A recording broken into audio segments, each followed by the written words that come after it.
Nesonganzila basé na lisanga ya vutuka vanampambu uvidila. Ndesi maloko la religion africaine ezebo sangisi yaba masanga yaba ngunza. Pour expliquer biso nanu religion africaine nini oyo zali. Ngeta matono na mutuna vraiment. D'abord religion africaine n'existe pas. Na posana eba na nan mutaza représentant légal ya religion africaine na RDC.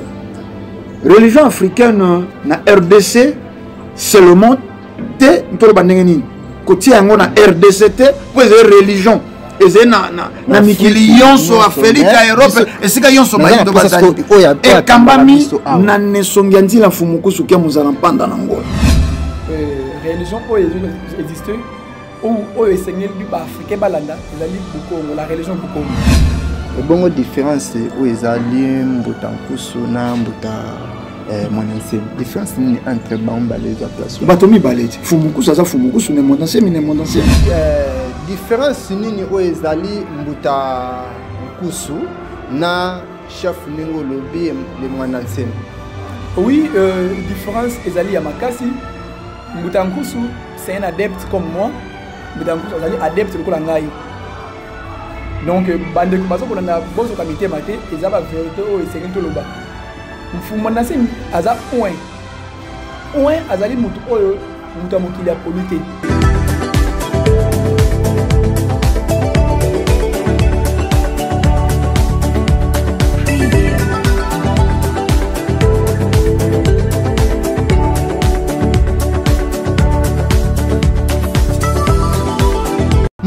Bande ko balandi bino no surtout bo mesana mingi kolanda émission na bino tokundola o pena etal misale pa nzita loketo Léon mukola lelo na sima caméra tozali na Audrey Kanza bino no surtout bolinga vraiment kolanda biso na bisika no surtout to pesi bino mbote bande ko na ngai lokola Nicolas Babote na Irlande lokola mama Sylvie Lotete likambo olobaki ngonga yango esi ekoki mukola lelo to yambele bino ndeko Mbuta Nzinga comme se présenter Azali Nani Pote to découvrir ensemble avec Bino Mbote Ndeko Nzinga. Oui, Mbote papa journaliste. Bonne santé. Santé Zali malamu. Mbote Ndeko Nzinga vraiment o ezali émission to kundola na plateau na biso to yambio to na posa vraiment on se présenter na bandeko no surtout oyo bazolanda biso na bisika no surtout bazali.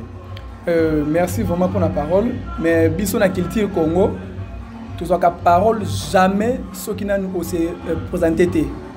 Alors ngai bomoni awa d'abord Kombo ezali Mbuta Nzinga Kawandiako, maman na ngai azali chef ya clan Ndamba, papa na ngai azali chef ya clan Sundi, ya mwana ngai azali chef ya clan Ndamba et mwana ya clan Sundi, bambute bayaya yenge keno. Là c'est par rapport à la culture Congo.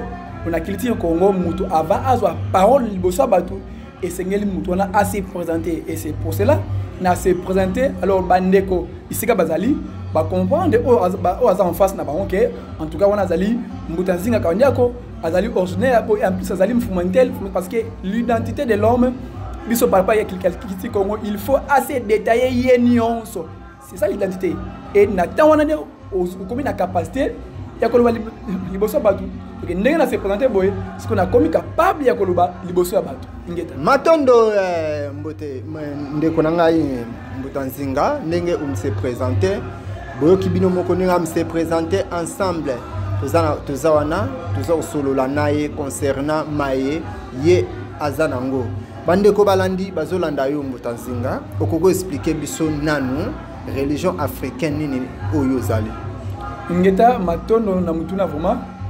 D'abord, religion africaine n'existe pas. Religion existe ou esengeli du africain balanda ezali bukongo la religion bukongo. Pardon na ndeko. Religion africaine n'existe pas mais ba misusu bazoloba religion africaine ezali. Non, baza ba ignorant. Ce sont les ignorants qui ne savent rien, qui disent de n'importe quoi dans les médias pour avoir de l'argent pour gagner ba mbongo na bango, pour manipuler bandeko o baso kotala.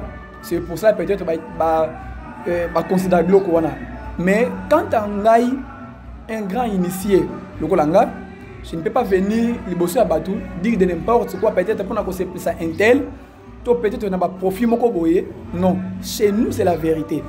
La religion du Congo, la religion depuis authentique noire, depuis l'Égypte noire, depuis l'Éthiopie noire, si ndenge eye au niveau na guerre Afrique, au bengi processus na royaume Congo et le Congo qui pilotait toute l'Afrique noire.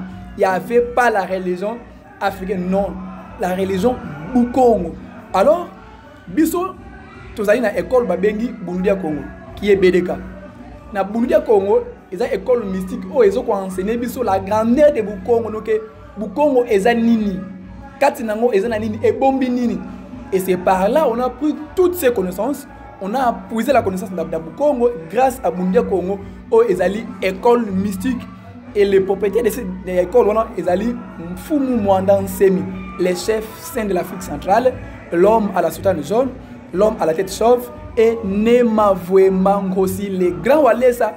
Donc, Azali Yende Azali chef ya Bundia Congo, Awa Nakati ya Afelika. Ingeta. Et bon, de Konanga, na Okiningo Lobby, différence nini o ezali Mbuta Nkusu na chef Ningo Lobby le Mwandansem. Oui, différence ezali ya Makasi. Mbuta Nkusu, c'est un adepte comme moi. Mbuta Nkusu azali adepte de Kolangai. Donc, bande ko bazo kolanda bozo kamité maté, ezaba vérité o esengeli to loba. Mfumandase aza point. Point azali mutu oyo mutu amokili aponité. Point azali mutu o batali kolo ba poni, ba baptisé et celui qu'on appelle un oin. Alors, quant à Mbuta Nkusu, c'est un adepte o akene ko apprendre la sagesse Congo et aziango a maîtriser kango bien te na ba pressé na kilokoso ya mbongo ake sala wenge. Donc l'histoire de wenge o boyebi na ba o eleka na ba niveau ya ba misi na biso, même histoire o esalama pa Mbuta Nkusu ayeko zuwa moi quelques notions o a maîtriser te abimi ake sala wenge na ye o apesa kombo ya vuvamu. D'ailleurs kombo ya église na bango balbaka vutu kafana mpambu vidila mi bakwa ko maîtriser ya ngote bazaka na difficulté ya ko soit enseignement on a ko attendre yango pour la nini. C'est parce que d'abord il condamne Mwandansemi d'avoir dire que la RDC n'est pas notre pays, to dissoudre RDC, mais hier azoko loba to zonga bisika to zalaki azoko sala par tous les moyens RDC ezala.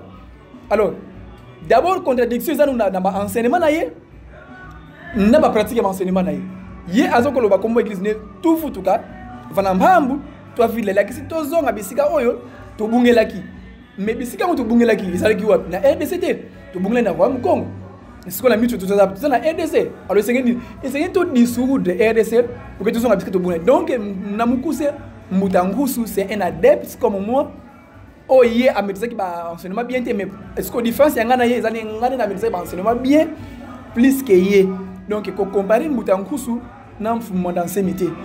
Mwandansemi aza au-delà à l'infini car c'est un Walesa c'est un homme Dieu, donc un Dieu vivant sur terre, donc un esprit supérieur.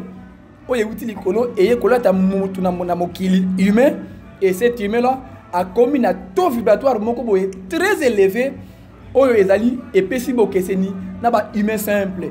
Donc vraiment toute la comparaison ya Mbuta Nkusu na Mwandansemi c'est que batu bakoseka mingi et na zasi batu o bazolo na bazo seka déjà baboni que écart eza makasi donc eza akokoma jamais bisika Mwandansemi mazali parce que Mwandansemi maza point.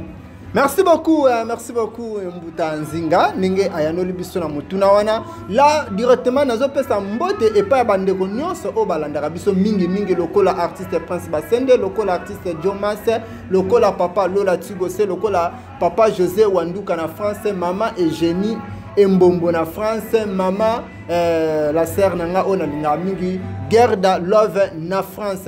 Maman Sylvie Lotetelusus Marambo Sala et l'équipe belé. Merci beaucoup. Mbuta Nzinga, mutuna oyo est vraiment très nécessaire pour na bande ko vraiment bayeba. Pourquoi expliquer bisona nous BDK et la kisi nini. Voilà en tout cas BDK en cycle, je peux dire B comme Bundu, D comme Dia et K comme Congo. Bundu Dia Congo.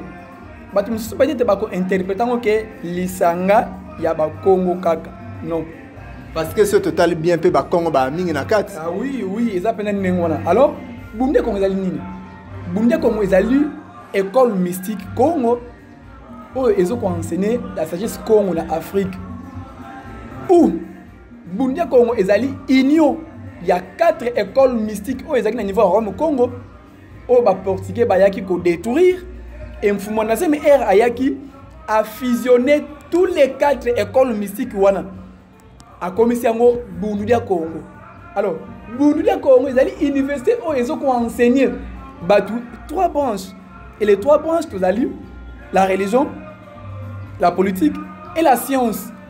Donc na autre terme Bunde Congo ezali parti moko pardon ezali école moko vraiment où ils ont promouvoir sagesse Congo na Afrique mobimba. Donc c'est un peu ça donc Bunde Congo ezali union ya ba africain auto union ya ba indo nyonso pour promouvoir nsa comprendre nsinga pour promouvoir la religion, la politique et la science. Donc na moi mukuse explication ya Bunde Congo yangwana pe bozala capable pe ya kosala bandike zobeta grenade ça science na bino yangwana. Ah oui, en tout cas aux à moi 50% a raison, na moi 50% ya côté mususuana mais déjà aux a dans les bons. Moni muta mutu azana capable mutu onza matata masali. Il faut la doter dans l'enseignement religieux, doter dans l'enseignement politique, doter dans l'enseignement science. Parce que source ya mutu yangwana. Mutu a incarné tous les 3 pouvoirs à comment gérer vie, comment tamsa sa vie est difficile tout ça dans la société comme actuellement dans vie et sur le niveau étant la biso. On forme des licenciés, on forme des gradués mais purement des voleurs. Pourquoi? C'est parce que bazoko so enseignement de base surtout que la religion au Congo enseigne la vie physique et la vie invisible. Moi du côté religion na Congo on enseigne la vie physique et la vie invisible. Surtout que la politique on enseigne comment il faut comment gérer comment gérer bien y a plus nuance. Et du côté science c'est là on enseigne comment doit être l'évolution scientifique ou na création ou na guérison. Tout n'a pas son rôle pakala n'est pas beaucoup mususu elekelaka. Mais le mal chez nous ici ba programme tourne ils allaient bafouer. Alors Mfumo dans ses mis de son intelligence, Mfumo dans ses mis de sa mission quand il avait compris tout cela et batinda qui est pour yango et c'est pour cela il a tout restauré tous les 3 pouvoirs voilà ça comprend nous zinga la religion, la politique et la science a yango azoko promouvoir yango pour que l'Afrique ait atteindre un niveau vraiment sophistiqué, tout un niveau vraiment au-delà par rapport à l'objet nabiso. Donc, la science existe, oui, et les preuves viennent au lobby, bandika, bamasango, activité. Mais bon, peut-être difficile pour nous confirmer, mais c'est renseigné dans le Congo. Peut-être peut-être dans nos informations mais si allez se renseigner vous verrez c'est quoi ndika bombe ce que lobi ebomaka batute oui que non kolobano pokomo ça déjà papa on balobaka tel père tel fils bon tel père tel fils oui là je kolobano déjà ngwana ya papa na biso mwana nsem oui en tout cas batue belé balobaka yango vous savez eloko malamu ne batrishaka ya mabete donc ngai ndenge naza boye na bote mana boye nanu o na lizaki nga et kinga wana naye komona yango ezali pratiquement fusionné na Mfumo Nsemi. Merci beaucoup Mbutanzinga. Alors il est nécessaire na ba autorité nyonso ya Afrique bayaka ba consulter Mfumo Nsemi à propos ya temps où ezali na temps de verso parce que mutazana na ba secret ya temps de verso ezali Mfumo Nsemi. Donc maman Nabiso Denis Nyakeru a outil ko consulter oncle ya mobali na ye pour na nini a outil ko consulter pour avoir des visions positives pour la Afrique ya lobby parce que la clé ya Afrique ya lobby to clé ya makamu news na Afrique eza pas Mfumo Nsemi. Alors mobali na ye atindi ye pour que akene appeler Mfumo Nsemi pour que vraiment bapesa bango sagesse to lo lengeni ne sengeli bata musala mboka pour que peuple a bénéficié tout pour que mboka na biso et que les liboso. Quelles sont les stratégies qu'il faut mettre en place pour que avenir de l'Afrique centrale et de la malamu. Mutamuntu na ko soulever moi elo comme bolto moi point moko boye. Mfumo na mais avait prévu que Union africaine où il y aura ba état ébélé à Afrique et kosangana pour créer un seul pays et que ça le pays moko boye le plus puissant du monde autobenga na Congo Union d'Intimanti. Et le projet on a na monde spirituel et bandaki déjà. Et ce qu'elle s'y connaît ba réaliser yango. Alors ba tongo bazali les acteurs politiques parmi les acteurs politiques au Afrique centrale et maman Nyakeru ou Denise ou Mobali Naye azoko exercer parce que RDC zali monter en Afrique centrale et il faut jouer rôle moko ya munene na niveau ya Afrique centrale na yango maman Denise ayaki pour avoir des stratégies pour consulter l'oncle, pour consulter un des dieux, pour consulter les grands sages de l'Afrique noire qui est Mfumu Mwandan Semi, leader des peuples de Congo. Ingeta. Matondo Mbuta, na pesimbote et pas ya Moïse Bassende, le coordonnateur de la chaîne Héros Congo News. Vraiment, bisirano surtout Zali, même état, boss Eric Bassende, Sayo Bassende, Robert Bassende, Prince Bassende, bisirano surtout Bozawana. Et Zambote outé pas ya Nzita Loket, on a plateau à Mokola Lelo, na Tokundola, na chaîne Rams News. Ndeko Nzinga, comme vraiment na Suka, mais ya Yamboto Suki Sanata, ya Moro ya Mokuse, Mutunaka ya Suka Ezali. Est-ce que Okoki Rolobela Biso concernant rôle ya Vita Kanga? Donc, Nevita Kanga, il fut un roi na époque ya royaume Congo. Les rois, oyo ayaki ko lutter contre ba colon. Ba colon ba portugais. Vous savez, ba portugais ba kota na 1482 na niveau royaume Congo et de 1482 tina rôle ya Nevita Kanga ba salaki ba mabe mingi na niveau royaume Congo.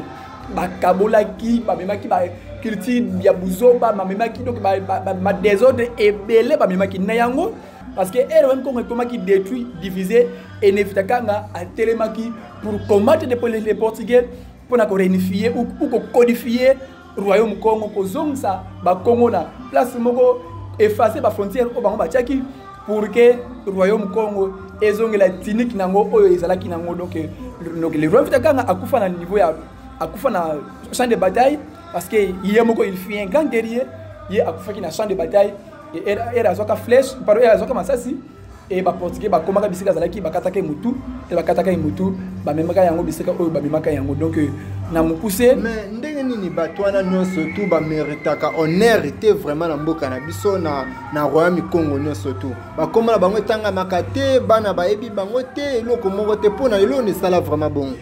D'abord c'est l'ignorance et en plus ils allaient ba enseignement colonial au même surtout na niveau au moni ba colon ba lingaki te peuple ay ba vérité au moni ceux qui na yebi sur vérité au se révolter ba ça qui ni bazu bola monionso bazu ba histoire nyonso ba bombele biso bazu ba histoire ya buzo ba ya ba Jeanne d'Arc ba cheli biso ba histoire ya ba empire babylonien ba cheli biso ba histoire ya ba Tour de France ba histoire ya ba guerre des 100 ans ba histoire ya buzo ba pirima ya buzo ba o ezali na bénéfice na biso te ya ngwana nde bachela ki biso et ba ndeko lobi ba vraie histoire na biso ezali yango o esengeli to yeba et pour que to zo ba oyo to cha ba ngona classe o esengeli na kit o esengeli muta muntu mukolo to ko reconnaître ba to oyo c'est par là ko mona développement ya solo ya Afrique centrale et ko bandela ingeta ibobo Matondo Mbuta Nzinga to komi vraiment presque na suka un peu de dédicace na liloba ya suka o koko lobela ba téléspectateurs na biso surtout o bazolanda biso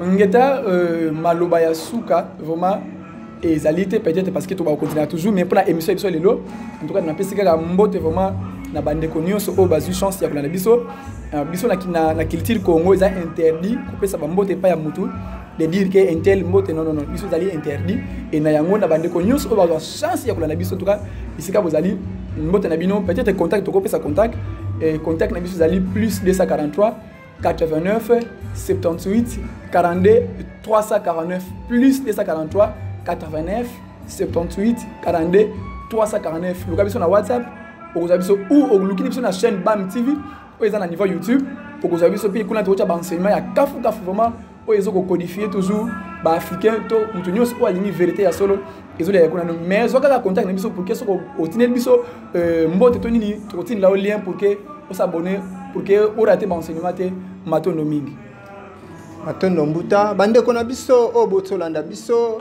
tokomi vraiment na suka numéro ya lelo mutu oto yambaki kombo na ye ezali mbuta nzinga azali vraiment na kati ya B2K bana oyo mfumu mwanansemi azali ko kamba azali ko initier lelo bakoma ndenge bazali awa za grâce ya mbuta mwanansemi mutazola kisabango nzela po bai bande na kotambola liboso na bino ezalaki nzita loketo Léon na sima ya caméra nazalaki na Audrey Kanza yimuta accompagner nga na journal lelo ndenge totamboli na pesi vraiment mbote na bande konyoso tout bolandi biso na monde entier ya ba greffe esika surtout ozali mama Sylvie Lotete Nicolette Babote Guerre d'Alove bino surtout coordonnateur Moïse Basende yimuta pesi biso vraiment espace oyo pona mukola lelo vraiment totiki bino na maboko ya mfumu kimbangu azala na bino